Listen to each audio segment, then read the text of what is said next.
One of the last things I wanted to talk with you about, you're doing all this fabulous work with Story, but you're also, you're plowing ground as a business person.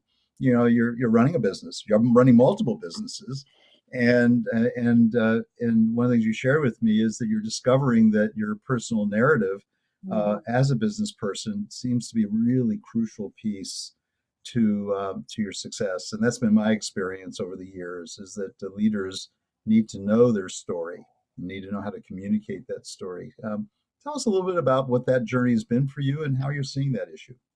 Yeah. So I think one of the things that I have discovered is critical over the years is people will only ever understand your story, your brand, why they should work with you, as well as you can explain it. If you can't explain it very well, the other people aren't going to get it. And I think one of the things that is hardest, though, is that very often you need someone else to tell you. I find it very helpful to tell your story and then have someone else tell you what the highlights were back at you, and then now make that your pitch. I found so very often that when we talk to thought leaders that are doing incredible good in the world, their success is really based on whether or not they can tell their story in a way that's captivating. They can be doing incredible stuff. We have a good friend of ours who's doing incredible stuff. And when we ask her, okay, what is the story? What is the story behind why you do your business? She goes on this long story. And at the end, I don't necessarily feel as excited to support her organization as I did at the top. And so then I'm doing kind of back scrabbling and explaining, oh, so this is what you're doing. Yes, that's what I'm doing. We can rephrase in one sentence. And so one of the things that we are just discovering so often, especially when you have a passionate founder like myself, like so many people who are in the conspiracy of goodness, is you do it out of passion. You do it because it's the thing that you love to do. And very often when you love to do a thing, you can't put into words very well why you love to do it or how you got into loving to do it. It's very hard to explain something that's intrinsic to you, right? I always say the worst coaches when I was playing basketball were the ones that were just good at basketball because they never had to learn the skills and then explain them to somebody else, right? So when we talk about our personal narrative in business, and myself included in this, I'm not excluded, and I'm not perfect by any means, because my story is still evolving. Find somebody who you can be a sounding board for, that you can tell the whole story to, and they can go, okay, so this is what you mean. And whatever they say after, okay, so this is what you mean, learn what that story is, and that's what you tell the next time to people. Because I think that we very often forget either to pat ourselves on the back for what we have been really, really good at. I know a lot of, female founders are particularly, this is a difficult thing for a lot of female founders to say, like, no, I graduated from Harvard. I started a business. Like, even right now, I'm cringing saying these words. I started a business. I started multiple businesses before I was 29 years old, right? Like, why do I feel uncomfortable telling that part of my story? But if we become confident in our story, we can create this recipe for success where we tell people who we are, what we want, and why we deserve it, right? Like, if you can put together that story that has that narrative.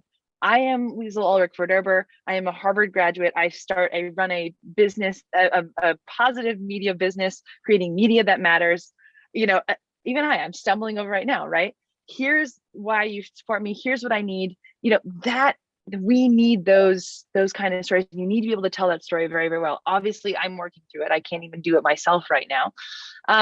This is like a new exciting thing that we're working on our own team, is that everybody on our team is able to tell some rendition of that story. Here's why I came to Ever Widening Circle. This is why the work we do is important. This is why I need your help. Get on board, kind of a deal, right? Mm-hmm. And giving, as an employer, as a boss, giving everybody on your team a way to connect to that narrative so they can tell it in a very authentic way makes it so that whenever they're at a cocktail party telling their story and talking about what they do, or whenever they're at a conference, again, telling their story and what they do, they become sounding boards, right? They become elevators for your business and for your work. And so that's really kind of the space I'm working in right now, is how do we develop concise personal narratives using our friends, using our families to tell people who we are, what we want, why we deserve it, and get our world out, get our work out there in a meaningful way.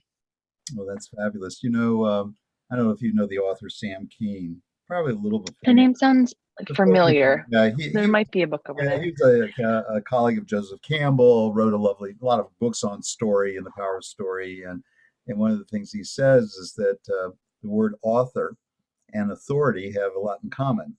So Mm. whoever authors our story has authority in our lives. Mm. And so I think there's a degree to which in which we really embrace our story and embrace authoring it and speaking it with clarity and Mm. power. Um, that's also very powerful. And so Yeah. I think that people have to step into themselves, step into the story in a very powerful way and own it. And I don't. I think maybe sometimes people's inability to tell the story well is that they haven't quite stepped into their authority as Right. someone who's a successful person, maybe a young person who's doing things that are really, stepping beyond the bounds of what would be expected at this stage of their lives. Or Hmm. uh, Hmm.